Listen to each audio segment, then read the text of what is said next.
অন্ধকার কুটিরে গুটিসুটি মেরে বসে আছি। সেই কবে থেকে জানি না, বুঝতে পারি না দিন না রাত। হঠাৎ দরজা খোলার শব্দ। আগন্তুক দরজা খুলে পাশে থাকা সুইচ অন করে দিল। আমাকে ওই অবস্থায় দেখে কুটিল হাসি মুখে খেলে গেল। হঠাৎ যা করলো আমার সাথে, তাতে করে আমার হোশ উড়ে গেল। আমি বিস্ময়ে অবাক হয়ে তাকিয়ে আছি। আমার নাম লাবণ্য চৌধুরী। ফ্যামিলিতে মা বাবা আছে। আমার বাবা একজন সরকারি ব্যারিস্টার, সৎ পথে চলে, কখনো অন্যায়কে প্রশ্রয় দেয় না। এলাকা জুড়ে একটা নাম আছে আমার বাবার। আমার বাবার নাম মোহাম্মদ নুরুল উদ্দিন চৌধুরী।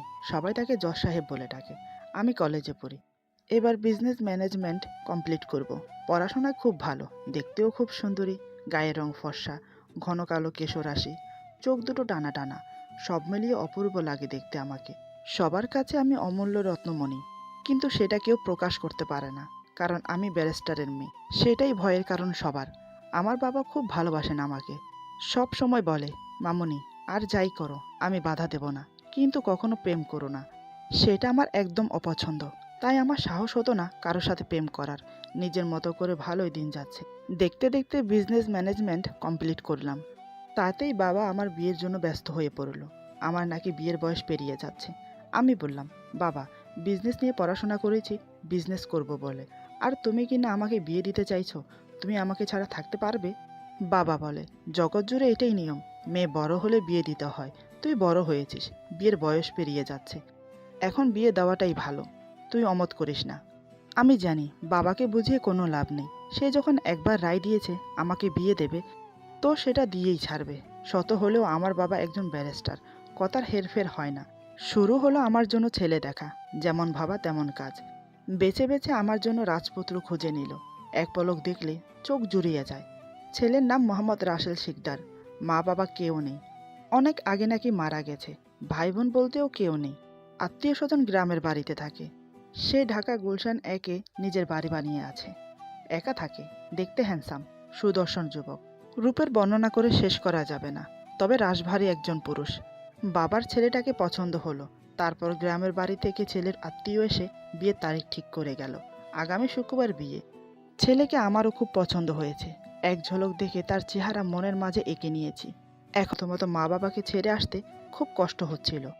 মা বাবার ভালোবাসা কোনো কিছুর সাথে তুলনা হয় না। অনেক কেঁদেছি আমি। তারপর বিদায় নিয়ে চলে এলাম শ্বশুর বাড়ি। প্রকাণ্ড এক বাড়ি, চারিপাশে ফুলের বাগান, ঝর্ণা, আরও নানান রকমের ফল গাছ। বাড়িটা তিনতলা। বাইরে থেকে দেখলে চোখ জুড়িয়ে যায়। জানি না ভিতরে কেমন। রাসেল আমাকে নিয়ে ভিতরে প্রবেশ করে। এই বাড়িতে তেমন লোকজন নেই, কয়েকজন চাকর আছে। বিয়ে বাড়ির মতো লাগছেই না। আমি কৌতূহল দৃষ্টিতে তাকিয়ে আছি রাসেলের দিকে, কিন্তু রাসেলের কোনো খেয়াল নেই আমার দিকে। কাজের মেয়েকে ডেকে বলে, রূপসা, তোমার বৌমণিকে আমার রুমে নিয়ে যাও। রাসেলের কথা মতো রূপসা এগিয়ে এসে আমার হাত ধরে বলে, চলো বৌমণি, তোমাকে নিয়ে যাই। আমি রূপসার সাথে সাথে চলে গেলাম। রাসেল কার সাথে ফোনে বিজি হয়ে গেল। রূপসা আমাকে ফুলে সাজানো খাটে বসিয়ে দিল। তারপর চলে এলো। এই সুযোগে আমি পুরো ঘরটা একবার দেখে নিলাম। পুরো ঘরে দামি দামি আসবাবপত্র দিয়ে সাজানো। পাশে একটা বারান্দা আছে, অনেক বড়, সেখানে দোলনা আছে। ঘরের একপাশে সোফা, সামনে টি টেবিল রাখা আছে। সেখানে নানান রকম দামি দামি মদের বোতল আর গ্লাস পরিপাটি করে সাজানো আছে। বুঝলাম রাসেল মদ্যপান করে।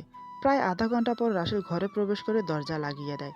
ওকে দেখে আমার হার্টবিট বেড়ে গেল। মনে মনে ঘাবড়ে আছি। অজানা জায়গা, অপরিচিত মানুষ। আজ রাতে কি হবে কে জানে। রাসেল আমার কাছে না এসে বসে বসে মদ্যপান করছে। আমি বেচারি বসে আছি, সেদিকে কোনো খেয়ালই নেই। কিছুক্ষণ পর একটা গ্লাসে করে কিছুটা মদ নিয়ে আমার পাশে বসে। আমাকে বলে, তুমি মদ খাও? আমি তো অবাক, এ রাতে কেউ এমন প্রশ্ন করে? আমি মাথা নেড়ে বললাম, না। রাসেল বলে, খাও না কেন? তোমার কিন্তু খাওয়া উচিত, কারণ তোমার স্বামী যে মদ খায়। এই নাও, এটা তোমার জন্য। এই বলে গ্লাসটা আমাকে দেয়। আমি বললাম, মাফ করবেন, আমি এসব খাই না। রাসেল বলে, বেশ, না খেলে কোনো আপত্তি নেই। তবে আমি খেলে তোমার কোনো আপত্তি আছে? বিয়ের প্রথম রাত, কি বলবো? তারপরও মনে সাহস নিয়ে বললাম, এগুলো খাওয়া ভালো না। এসব খেয়ে নিজের শরীরের ক্ষতি করছেন আপনি। রাসেল একটা দীর্ঘ নিঃশ্বাস ফেলে বলে, ক্ষতি? আমার ক্ষতি যা হবার তা তো আরও আগে হয়ে গেছে। সেটা এই মদের জন্য নয়। কার জন্য জানো? এই কথা শুনে আমি একটু অবাক হয়ে বললাম, কার জন্য? হঠাৎ করে রাসেলের মাঝে পরিবর্তন চলে এলো। সে আমার দিকে অগ্নিদৃষ্টি করে রাগিত সুরে বলে, তোমার বাবার জন্য। তোমার বাবা আমার থেকে সব কেড়ে নিয়েছে, আমার মা বাবাকে। সেই ছোটবেলায় তাদেরকে হারিয়ে আমি এতিম হয়েছি। মা বাবার ভালোবাসা থেকে বঞ্চিত হয়েছি। ওর কথা শুনে আমি আরও অবাক হয়ে গেলাম। কি বলতে চাইছে ও? আমার বাবার সব কিছু কেড়ে নিয়েছে মানে? আমি বললাম, আপনার কোথাও ভুল হচ্ছে মনে হয়। রাসেল চেঁচিয়ে বলে, কোনো ভুল হচ্ছে না। মিথ্যে অপবাদে আমার বাবাকে যাবজ্জীবন কারাদণ্ড দেয়। ওই দিকে অন্ধকার কুটিতে ধুকে ধুকে আমার বাবা শেষ হয়ে যায়, আর এই দিকে আমার মা বাবা সুখে ধীরে ধীরে পৃথিবী থেকে বিদায় নেয়। আমার বয়স তখন 12 বছর। আমার সব মনে আছে। আমার জীবন থেকে সব শেষ হয়ে গেছে এক নিমেষে। আমি হলাম মা বাবা হারা অনাথ। আমি বললাম, আপনার সাথে যা হয়েছে মানছি সেটা অন্যায়, কিন্তু আমার বাবা একজন ব্যারিস্টার, সৎ পথে চলে। সাক্ষ্য প্রমাণ দেখেই বিচার। প্লিজ আপনি অন্তত আমাকে সাহায্য করুন। আমার বউ বাচ্চা আছে। আমি না থাকলে তাদের কি হবে? কিন্তু তোমার বাবা, ওই পাষণ্ড লোকটা আমার বাবার কথা শোনেনি। সোজা বিচারে রায় দিয়ে দিল। আমার বাবার যাবজ্জীবন কারাদণ্ড হয়ে গেল। বাবাকে দেখতে গেলে কি বলে জানো? এই অন্ধকার কুটিরে আমার খুব ভয় করছে। আমাকে নিয়ে চলো এখান থেকে। আমরা ছিলাম নিরুপায়। কিছু করার মতো সামর্থ্য ছিল না। তাই আমার বাবাকে অন্ধকার কুটিরে ধুকে ধুকে মরতে হয়েছে। এই বলে রাসেল কেঁদে দিল। আমি ওকে সান্ত্বনা দিয়ে বললাম, প্লিজ আপনি কান্না করবেন না। যা হয়ে গেছে তা তো আর ফিরে আসবে না। কিন্তু আমি বাবার হয়ে আপনার কাছে ক্ষমা চাইছি। এই বলে হাত জোড় করি। কান্না থামিয়ে রাসেল বলে, ঠিক এইভাবে আমার বাবাও দয়া চেয়েছিল, কিন্তু তোমার বাবা দেয়নি। তাহলে আমি কেন দেব? তোমাকে বিয়ে করার একটা উদ্দেশ্য ছিল। আমার বাবা যতটা কষ্ট পেয়েছে তার প্রতিটা কষ্ট আমি তোমাকে অনুভব করাবো। তবে আজ রাতে কিছু করব না। রাত অনেক হয়েছে, ঘুমিয়ে পড়ো। এই বলে সোফায় শুতে গেল। আমি হাঁ হয়ে তাকিয়ে আছি। কোনো প্রতিউত্তর করলাম না। আজ আমার বাসর রাত যে হবে না সেটা ভালোই বুঝতে পারলাম। তার সাথে কাল থেকে যে আমার কপালে দুর্গতি নেমে আসছে সেটাও ভালো করে বুঝতে পারছি। সারা রাত আর ঘুম হলো না। এপাশ ওপাশ করে কাটিয়ে দিলাম। সকালে ঘুম থেকে উঠে ফ্রেশ হয়ে বসে আছি। 10টার দিকে রাসেলের ঘুম ভাঙে। দেখে আমি বসে আছি। আমাকে বলে গুড মর্নিং। আমি বললাম শুভ সকাল। তারপর রাসেল ফ্রেশ হতে চলে গেল। ফ্রেশ হয়ে এসে বলে, চলো নাস্তা করবে। আমি তখনও জানলার বাইরে তাকিয়ে রয়েছি। রাসেল বলে, আমি রূপসাকে বলে যাব, সে যেন তোমাকে পুরো বাড়ি ঘুরিয়ে ঘুরিয়ে দেখায়, কারণ এরপরে হয়তো আর সুযোগ পাবে না দেখার। এই কথা শুনে আমার মুখে উদাসীনী ছাপ ফুটে উঠেছে। ফ্যাকাশে মুখ নিয়ে ওর দিকে তাকিয়ে আছি। শার্টের হাত ঠিক করতে করতে আমার সামনে এসে দাঁড়ায়। আমার চোখে চোখ রেখে বলে, সত্যি তুমি খুব সুন্দরী। আমার কপাল গুণে তোমাকে পেয়েছি, কিন্তু আফসোস তোমার সাথে ঘর করতে পারবো না। তাহলে যে আমার মনের জ্বালা নিবারণ করতে পারবো না। এখন চলো নিচে নাস্তা করতে। আমি কোনো কথা বললাম না, কারণ ওকে দেখলে শুধু দেখতে মন চায়, কিছু বলতে ইচ্ছে করে না। আলাদা একটা মায়া জন্মেছে ওর জন্য। ওর পিছে পিছে গিয়ে নাস্তার টেবিলে বসলাম। দুজন একসাথে নাস্তা করলাম। রাসেল অফিসে যাওয়ার আগে রূপসাকে বলে গেল আমাকে যেন পুরো বাড়ি ঘুরে ঘুরে দেখায়। আজ অফিসে যাওয়াটা একটু জরুরি ছিল। একটা বড় মিটিং আছে, তাই বিকেলের দিকে ফিরে আসবে বলে গেছে। রূপসা সব কিছু ক্লিন করে আমাকে পুরো বাড়ি ঘুরে ঘুরে দেখায়। 2 ঘন্টা লেগে গেল পুরো বাড়ি দেখতে। ক্লান্ত হয়ে নিজের রুমে বিশ্রাম করছি। দুপুরের খাবার খেলাম না। রাসেলের জন্য ওয়েট করছি। জানি না সে কখন আসবে। রাসেল আমার বাবার অপরাধের শাস্তি আমাকে দেবে, কিন্তু কি শাস্তি দেবে সেটা জানি না। জানি না কপালে কি দুঃখ লিখে রেখেছেন আল্লাহ। এসব ভাবতে ভাবতে ঘুমিয়ে পড়লাম। বিকেলের দিকে রাসেল ফিরে যখন জানতে পারে আমি এখনও খাইনি, ওর জন্য ওয়েট করছি, সেটা শুনে ওর কাছে একটু খারাপ লাগলো। ও যেটা করতে যাচ্ছে সেটা কি উচিত হবে? 8 বাজে ভাবতে ভাবতে নিজের রুমে এলো। দেখে আমি ঘুমিয়ে আছি। আমার পাশে এসে বসে অবাক দৃষ্টিতে তাকিয়ে আছে। তারপর আমাকে ডাকে খাবারের জন্য। আমি উঠে জিজ্ঞেস করলাম কখন এসেছে। রাসেল বলে, এই তো এইমাত্র এলাম। শুনলাম তুমি নাকি দুপুরে খাওনি। আমি মাথা নিচু করে রইলাম। রাসেল বলে, উত্তর না দিলে সমস্যা নেই, এখন চলো খাবে। এই বলে নিচে চলে গেল। কিছুক্ষণ পর আমি গেলাম। দুজন একসাথে বসে খেলাম। তারপর আমাকে নিয়ে 3 তলায় গেল। একটা রুমের দরজা খুললে আমাকে বলে, ভিতরে এসো। ঘরের ভেতরটা এতটাই অন্ধকার, কিছু দেখা যাচ্ছে না। আমি ভয়ে ভয়ে ভিতরে প্রবেশ করলাম। রাসেল দরজার পাশে সুইচ অন করে বলে, এই ঘরের দুটো সুইচ, একটা বাহিরে আর একটা ভিতরে। বাইরেটা বন্ধ করে দিলে ঘরের সুইচ অন করলেও চলবে না। রাসেলের কথায় আমার মনোযোগ নেই। আমি শুধু ঘরের চারিপাশে চোখ বুলিয়ে যাচ্ছি। কি দেখাতে নিয়ে এসেছে? এখানে তো তেমন কিছুই নেই। নিচে একটা মাদুরা বিছানো, তার উপরে ছোট্ট একটা বালিশ আর একটা পাতলা কম্বল। পাশেই একটা মাটির কলসি, তার উপর প্লাস্টিকের একটা গ্লাস। এছাড়া ঘরের মাঝে আর কিছু নেই। পাশে একটা ওয়াশরুম আছে। ঘরটার কোনো জানালা নেই। কেমন অদ্ভুত টাইপের। আমি মনে মনে ভাবছি, এই ঘরে আমি 1 মিনিটের বেশি থাকলে মরে যাব। রাসেল বলে, কেমন লাগছে রুমটা? ভালো না? আমি বললাম, এটা একটা রুম হলো? কেমন অস্বাভাবিক লাগছে। রাসেল বলে, এই রুমটা স্পেশাল করে বানিয়েছি, একমাত্র তোমার জন্য। আমি চোখ বড় বড় করে ওর দিকে তাকালাম। রাসেল আরও বলে, অবাক হওয়ার কিছুই নেই। আজকের পর থেকে, মানে এখন থেকে তুমি এই ঘরের বাসিন্দা। আমি ঘরের চারিপাশে আরেক নজর চোখ বুলিয়ে বললাম, দয়া করুন, আমাকে এখানে রেখে যাবেন না, আমি ভয়ে মরেই যাব। এই বলে ওর সামনে হাত জোর করে দাঁড়ালাম। কিন্তু রাসেলের আমার কথায় মনে এতটুকু দাগ কাটল না। সে আমাকে ওখানে ফেলে রেখে বাইরে থেকে দরজা তালা মেরে দিল। তারপর বাহির থেকে বলল, তোমার খাবার কাপড় টাইম মতো পেয়ে যাবে। এই বলে চলে গেল। যাবার সময় বাইরে থেকে সুইচ অফ করে দিয়ে চলে গেল। আমি ভয়ে চিৎকার দিয়ে যাচ্ছি, কিন্তু আমার চিৎকার শোনার মতো কেউ নেই সেখানে। কাঁদতে কাঁদতে ক্লান্ত হয়ে পড়েছি। জানি না এখন কয়টা বাজে, রাত নাকি সকাল নাকি বিকেল, কিছুই বোঝা যাচ্ছে না। ভয়ে এক কোণে বসে আছি। অন্ধকার কুটির মনে হয় একেই বলে। এদিকে পানির পিপাসায় গলা শুকিয়ে কাঠ হয়ে যাচ্ছে। ঘরের কোন কোণে যেন মাটির কলসি রাখা আছে। অন্ধকারে কিভাবে খুঁজব, তারপরও চেষ্টা করে দেখলাম। অনেকক্ষণ খুঁজে দেখার পর অবশেষে পেলাম। কোনো রকম এক গ্লাস পানি ঢেলে খেয়ে পিপাসা মিটালাম। রাতের দিকে রাসেল আমার জন্য খাবার নিয়ে আসে। দরজা খুলতেই আমার প্রাণের সঞ্চয় হয়। রাসেল লাইট অন করতেই আমি চোখ বন্ধ করে নেই। অনেকক্ষণ অন্ধকারে থাকার ফলে লাইটের মাথার চুল এলোমেলো, খুব করুণাময় অবস্থা আমার। রাসেল বলে, খাবারটা খেয়ে নাও। আমি বললাম, আমি খাবো না, প্লিজ আমাকে এখান থেকে নিয়ে যান, আপনার দুটো পায়ে পড়ি। এই বলে রাসেলের পা দুটো জড়িয়ে ধরে কান্নায় ভেঙে পড়লাম। রাসেল বলে, মাত্র 5 ঘন্টায় এই অবস্থা। এবার চিন্তা করে দেখো, আমার বাবা 10 বছর কিভাবে কাটিয়েছিল অন্ধকার কুটিরে। তোমাকেও সেই যন্ত্রণা ভোগ করতে হবে। খাবারটা খেয়ে নাও। এই বলে বাহিরে চলে গেল। আমি খেলাম না, ওইভাবে বসে কান্না করে যাচ্ছি। আধা ঘন্টা পর রাসেল এসে দেখে আমি খাবার খাইনি। সে কিছু না বলে খাবার নিয়ে চলে গেল। আমার প্রতি এতটুকু মায়া হলো না তার। এই দিকে রাগ করে না খেয়ে খিদায় পেটে চোচো করছে। কোনো রকম বিছানা খুঁজে নিয়ে শুয়ে পড়ি, কিন্তু ঘুম আসছে না, কারণ এমন বিছানায় কোনোদিন ঘুমাইনি। অনেকক্ষণ পেটের খিদায় এপাশ ওপাশ করতে করতে ঘুমিয়ে পড়ি। অফিসে যাওয়ার আগে রাসেল আমার জন্য নাস্তা নিয়ে আসে। দরজা খুললে দেখে আমি ঘুমাচ্ছি। আমাকে আর ডাকলো না, নাস্তা রেখে লাইট অন করে চলে গেল।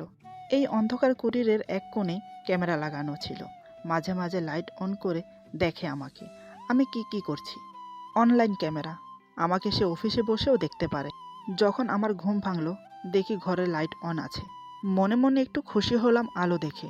উঠে বসতেই সামনে খাবার দেখে আরও খুশি হলাম। মুখ আর হাত ধোয়ার কথা ভুলে গেছি। পাগলের মতো খেতে লাগলাম। ওইদিকে রাসেল ক্যামেরাতে সব দেখছে। মানুষের খিদে যখন লাগে তখন মানুষ সব ভুলে যায়। আমি কোনোদিন উপাস থাকিনি, তাই খিদে আমার সহ হয় না। এভাবে চলতে থাকে দিন। দিন পেরিয়ে সপ্তাহ, সপ্তাহ পেরিয়ে মাস, মাস পেরিয়ে বছর। জানি না কতদিন আমি এই ঘরে বন্দি। জানি না ওইদিকে মা বাবা কেমন আছে।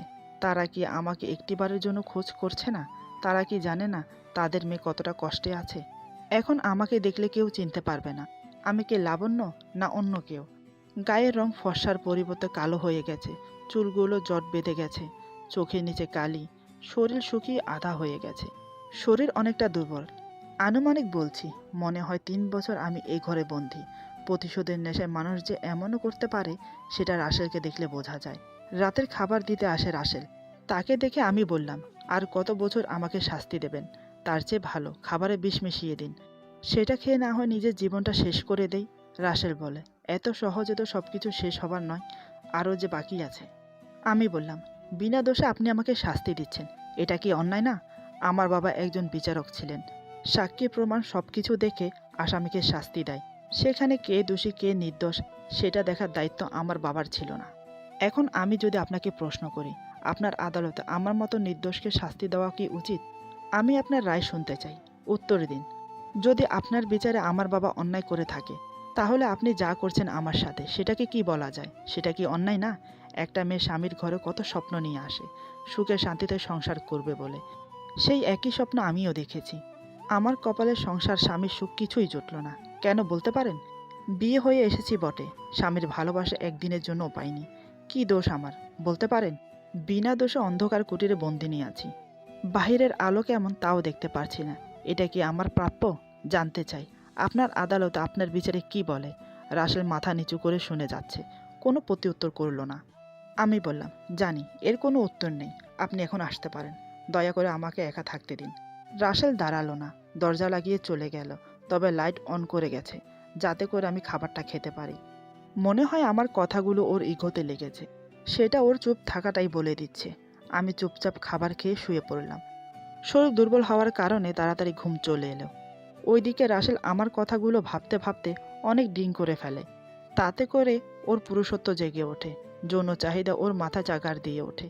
মনে মনে আমাকে কামনা করছে সে। কিন্তু ততদিনে আমার রূপ যৌবন সব মাটি হয়ে গেছে, কিছুই অবশিষ্ট নেই। এদিকে রাসেলের নিজেকে কন্ট্রোল করতে পারছে না, তাই ছুটে আসে আমার কাছে। কোনো রকম তিনতলায় এসে ঘরের দরজা খোলে, লাইট অন করে দেখে আমি ঘুমিয়ে আছি। তারপর ধীরে ধীরে আমার কাছে আসে, কয়েকবার ডাকে, কিন্তু আমি সাড়া দেইনি, কারণ আমি গভীর ঘুমে মগ্ন। রাসেল আমার পাশে বসে, এরপর আমাকে জড়িয়ে ধরে কিস করতে থাকে। এতে করে আমার ঘুম ভেঙে যায়। লাইটের আলোতে রাসেলকে দেখতে পেয়ে প্রথমে চমকে উঠি, তারপর বাধা দেই। আমি এখন শারীরিক ও মানসিকভাবে দুর্বল। আমার শরীরে এতটুকু শক্তি নেই ওর সাথে সঙ্গম করার, কিন্তু রাসেলের সাথে আমি পেরে উঠছি না। ও এতটাই মদ্যপান করেছে, ওর কোনো হোশ নেই। রাসেল বলে, কেন বাধা দিচ্ছ? আমার খুব ইচ্ছে করছে আজ তোমাকে আদর করতে, প্লিজ বাধা দিও না। কিন্তু আমি যে পারছি না, সেটা ও দেখতে পারছে না। আমার বাধা অমান্য করে জোরপূর্বক আমার সাথে সহবাসে লিপ্ত হয়। আমার চিৎকার, চোখের পানি, কোনো কিছুই ওর চোখে পড়েনি। আমি অনুরোধ করেছি, কিন্তু কোনো লাভ হয়নি। রাসেল একসময় ক্লান্ত হয়ে আমার পাশে শুয়ে পড়ে, সেখানেই ঘুমিয়ে পড়ে। আমি ওই অবস্থায় কান্না করতে করতে ঘুমিয়ে পড়ি। সকালে ঘুম ভাঙতেই দেখি রাসেল এখনও ঘুমাচ্ছে আমার পাশে। আমি উঠে বসার চেষ্টা করলাম, কিন্তু পারছি না। এমনিতে শরীর দুর্বল, তার উপর শারীরিক নির্যাতন, পুরো শরীর ব্যথা হয়ে গেছে। আমি আর পারছি না। আল্লাহ কেন আমাকে মরণ দেয় না? দুপুরের দিকে রাসেলের ঘুম ভাঙল, চারিপাশে চোখ বুলিয়ে চমকে যায়। রাতে তো রুমে ছিল, তাহলে এখানে কখন এলো? ঝটফট উঠে বসে, তারপর আমার দিকে তাকায়। আমি বললাম, মানসিক যন্ত্রণা দিয়েও কি শান্তি পাননি? এখন শারীরিক নির্যাতন করতে শুরু করেছেন? আমার কথায় এমনকি নিজের শরীরের দিকে তাকিয়ে বুঝতে পারলো আমি যা বলছি সব সত্যি। কারণ ওর শরীরের কাপড় ঠিক ছিল না। তাড়াতাড়ি করে গায়ের কাপড় ঠিক করে বলে, সরি সরি, আসলে কাল মনে হয় মদ্যপান একটু বেশি হয়ে গেছে। এই বলে আর দাঁড়ালো না, সোজা বেরিয়ে গেল। তারপর ফ্রেশ হয়ে আমার জন্য খাবার নিয়ে আসে। খাবার দিয়ে কোনো কথা বলেনি, অফিসে চলে গেল। এভাবে 2 মাস কেটে গেল। এর মাঝে আর কিছু হলো না। একদিন আমার বমি হলো, খাবার কেমন যেন গন্ধ, মুখে দিলেই বমি আসে। 1 সপ্তাহ এইভাবে চলে, কিছুই বুঝতে পারছি না।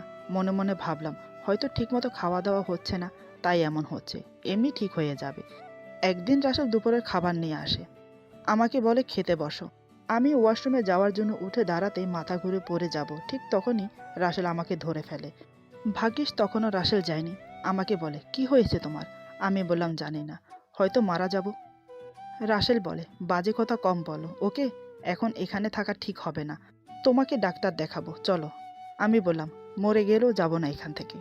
রাসেল বলে, এমনি না যেতে চাইলে জোর করে নিয়ে যাব। এই বলে আমাকে পাজা কোলে করে ওর রুমে নিয়ে যায়। তারপর আমাকে খাটে শুইয়ে দেয়। ডাক্তারকে ফোন করে আসতে বলে। রূপসাকে বলে আমার হাত পা ভালো করে মুছে দিতে। রূপসা আমাকে দেখে অবাক। বিয়ের রাতে আর বিয়ের পরের দিন দেখেছে, এরপর আর দেখেননি। ওর মনে অনেক প্রশ্ন জমা হয়েছে, কিন্তু করতে পারছে না রাসেলের জন্য। আর আমার অবস্থা দেখে আরও ঘাবড়ে গেছে। কোনো রকম আমার হাত পা পৌঁছে চলে যায়। কিছুক্ষণ পর ডাক্তার আসে। আমার অবস্থা দেখে তিনিও ভ্যাবাচাকা খেয়ে যান, কারণ আমার অবস্থা এতটাই শোচনীয়। তারপর তিনি আমাকে চেক আপ করে যা বললেন তাতে করে আমি হাঁ হয়ে তাকিয়ে আছি। আমার সাথে সাথে রাসেলও তাকিয়ে আছে। এটা কি করে সম্ভব? কিভাবে হলো? কেন হলো? অনেক প্রশ্ন মাথায় ঘুরছে।